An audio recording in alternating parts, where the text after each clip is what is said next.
America में जिस दिन 13 तारीख को फ्राइडे पड़ जाता है ना, पूरा अमेरिका मरणासन्न हो जाता है उस दिन। उनके सामने शीशा टूट जाए तो अगले 7 साल के लिए जीवन खराब हो जाता है उन लोगों का।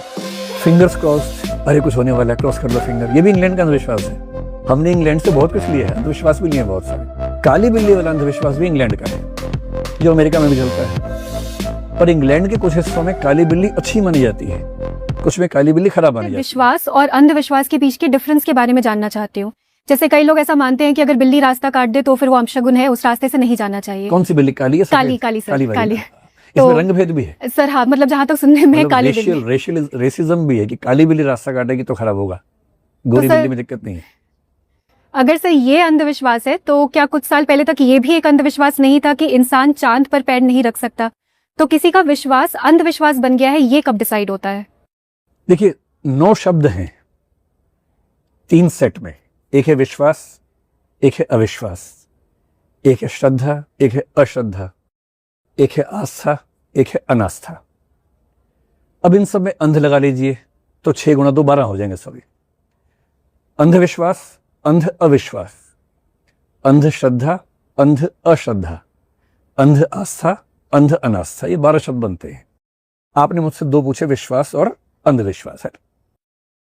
विश्वास का मतलब है कि किसी चीज पर मुझे भरोसा है कि ये है, मैं साबित कर पाऊं या ना कर पाऊं पर मुझे भरोसा है। अविश्वास का मतलब है कि मुझे भरोसा है कि ये नहीं है। अंध कब होता है? जब मैं ऐसी चीज पर विश्वास करूं या अविश्वास करूं जो अनुभवों से या लॉजिक से सीधे सीधे खारिज हो सकता है, मैं तब भी विश्वास कर रहा हूं।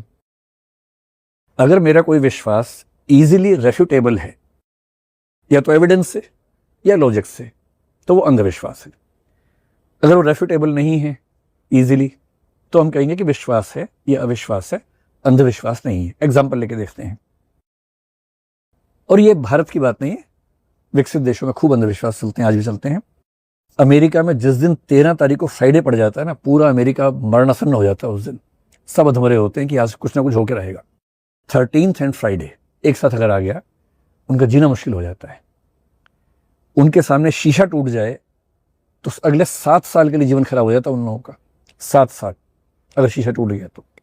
बात बात पे टचवुड करते हैं, जो यहां भी हमने सीख लिया आजकल, हम भी टचवुड करने लग गए। वहीं से आया है, इंग्लैंड से अमेरिका भी गया, इंग्लैंड से यहां भी आ गया। तो टचवुड हम नहीं कर रहे, इंग्लैंड वाले करवा रहे हैं हमसे। 13 नंबर का अंधविश्वास इंग्लैंड का है बेसिकली, जो अमेरिका में भी चला गया है, भारत में भी आ गया है आजकल। फिंगर्स क्रॉस्ड, अरे कुछ होने वाला है, क्रॉस कर लो फिंगर। ये भी इंग्लैंड का अंधविश्वास है। हमने इंग्लैंड से बहुत कुछ लिया है, अंधविश्वास भी लिए हैं बहुत सारे। काली बिल्ली वाला अंधविश्वास भी इंग्लैंड का है, जो अमेरिका में भी चलता है। पर इंग्लैंड के कुछ हिस्सों में काली बिल्ली अच्छी मानी जाती है, कुछ में काली बिल्ली खराब मानी जाती है। अमेरिका और भारत ने काली बिल्ली को खराब मान लिया, उतना ले लिया है। एक तो उसमें रेसिज्म है कि काली ही बिल्ली क्यों खराब है भाई।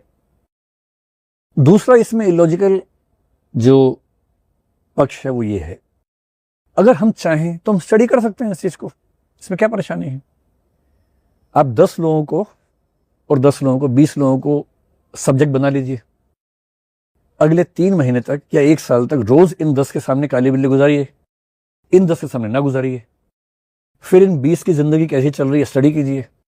शर्त यह है कि इन 20 को पता ना हो कि काली बिल्ली गुजरने से क्या होता है।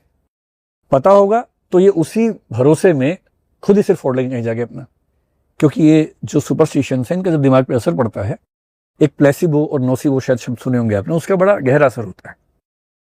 ऐसे 20 लोग जिनको काली बिल्ली के रास्ता काटने से क्या होगा पता ही नहीं है, उन पर स्टडी कीजिए। 10 इधर 10 इधर, 1 साल 2 साल स्टडी कीजिए और आप पाएंगे कि रिजल्ट यही निकलेगा कि बिल्कुल साबित नहीं हो रहा कि जिनके सामने काली बिल्ली गई थी उनका जीवन खराब हुआ है, क्योंकि ये इजीली रेफ्यूटेबल है, इसलिए अंधविश्वास है। लॉजिकली भी भाई मनुष्य इतना ताकतवर है, मनुष्य का रास्ता बिल्ली काट गई और मनुष्य का जीवन खराब हो गया।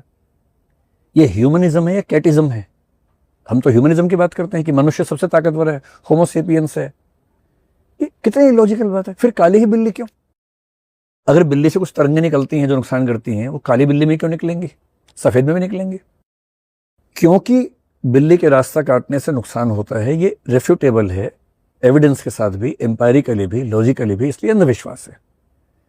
लेकिन आज से 100 साल पहले लोग कह रहे थे कि चंद्रमा पे हम जा ही नहीं सकते, उस समय कल्पनाएं होती थी, जैसे हमारी परंपरा में चंदा मामा कहते हैं कि तो चंद्रमा जो मामा है हमारे। बहुत इंटरेस्टिंग कहानी अगर आप सुनना चाहें, अब बहुत जल्दी में तो नहीं है, थोड़ी कहानी सुनाओगे इस में, एक कहानी आपको सुनाता हूँ। ये कहानी 17वीं सेंचुरी की शुरुआत की है। अभी 5-6 दिन पहले हमारी रिसर्च टीम रिसर्च करते करते कहानी हमें मिली और बड़ा मजा आया पढ़ के हमें। हमारी रिसर्च टीम है जो साइंस, माइथोलॉजी, इन सब पे खूब रिसर्च करती रहती है और हम लोग लगभग रोज बात करते हैं। तो 4-5 दिन पहले कहानी लेके आए। आपने एक वैज्ञानिक का नाम सुना होगा, केपलर, जोहानिस केपलर उसका नाम था, जर्मनी का था वो।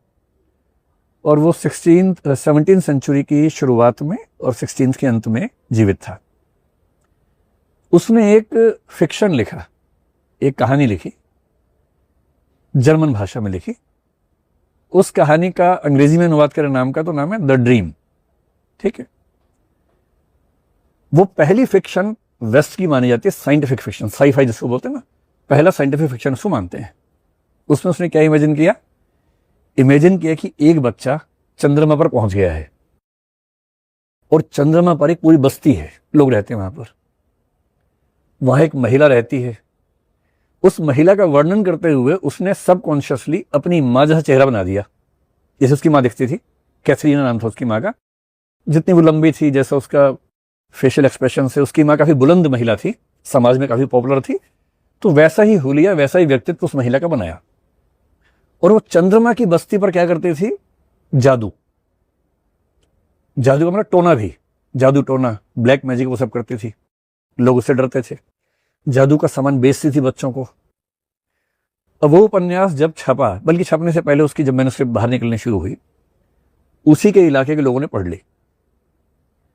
वो ये नहीं समझ पाए कि ये एक फिक्शन है, उनको लगा कि एक सच है। और उनको लगा कि ऐसी दिखने वाली औरत एक ही हमारे समाज में है, कैथरीना, केपलर की मम्मी। वो सब उसके खिलाफ खड़े हो गए, केस कर दिया। 49 केस बनाए उसके खिलाफ, कुछ हत्या के, कुछ बच्चा चुराने के, पता नहीं क्या क्या केस। जो लोग मरे थे पिछले कुछ समय में अज्ञात कारणों से, उन सबका नाम लगा दिया किसी ने मारा है। 24-25 लोगों ने गवाही दी कोर्ट में कि हाँ हमने देखा था, ये ले जा रही थी उसको। उन गवाहों में केपलर का सगा भाई भी शामिल था, मां का बेटा भी शामिल था, उसने भी गवाही दी अपनी मां के खिलाफ। और केपलर ने अपनी जिंदगी के 5-6 साल खर्च किए। उनकी मां जेल में रही 14 महीने, जेल से छूटी और इतनी ट्रॉमा में थी कि 1 साल में उसकी मौत हो गई। और केपलर की जिंदगी का ठीक ठाक हिस्सा यह साबित करने में खर्च हुआ कि उसकी मां टोना नहीं करती है, जादू नहीं करती है। और ये मेरा एक काल्पनिक उपन्यास था जिसको पढ़ के लोगों ने ऐसा मान लिया। उसने साबित किया कोर्ट में, मां को छुड़वा लिया, और उसके बाद भी मां उसकी बची नहीं, उसकी मां चल बसी। तो चंद्रमा हमारी कल्पनाओं में कब से है। और उसने एक कहानी लिखी चंद्रमा की, उसके बाद क्या क्या उसके साथ हो गया।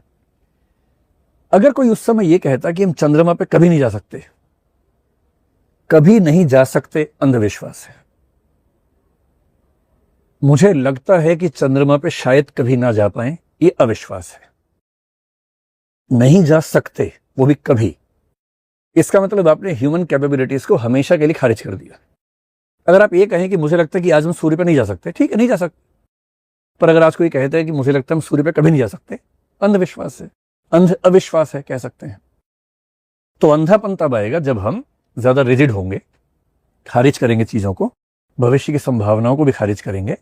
मैं तो ये मान के चलता हूं कि आज से 20-25-50 साल के अंदर हम एलियंस अगर हैं तो खोज लेंगे उनको, उनसे हमारी बातचीत होगी। हम अपनी गैलेक्सी की लिमिट से बाहर शायद अगले 100 साल में निकल पाएंगे।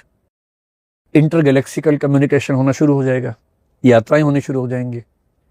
हो सकता है कि 1000 साल के बाद इंटर गैलेक्सिकल जर्नी उतनी ही आसान हो जितनी दिल्ली से कानपुर की जर्नी है। कौन सी बड़ी बात है, स्पेस ट्रेवल शुरू हो ही गया है। तो मनुष्य की संभावना में मुझे तो चरम विश्वास है। और मैं मानता हूं कि जब तक सृष्टि का अंतिम रहस्य नहीं खुलेगा, अगर तब तक कुछ मूर्ख राष्ट्रपतियों, प्रधानमंत्रियों की वजह से दुनिया खत्म नहीं हो गई और वैज्ञानिक बचे रहे, तो कभी ना कभी अंतिम सत्य हम खोज ही लेंगे। चाहे उसमें 1000 साल लगे, चाहे लाख लगे, चाहे करोड़ लगे। अगर इंसानी सभ्यता बची रही तो अंतिम उत्तर खोज ही लेंगे। इसलिए अंधविश्वास वहां होता है। हम कभी चंद्रमा पे नहीं जाएंगे, अंधविश्वास है, नहीं जा सकते। हम लगता है कि चंद्रमा पता नहीं देख पाएंगे, यानी ये अविश्वास है, अंधा नहीं है। और कभी ना कभी चंद्रमा देख ही लेंगे, ये विश्वास है। आज ही देख लेंगे शाम तक, ये अंधविश्वास है, मतलब अंधे होकर विश्वास कर रहे हैं विज्ञान के ऊपर, क्योंकि वो लॉजिकली एक्सप्लिकेबल नहीं है। ठीक।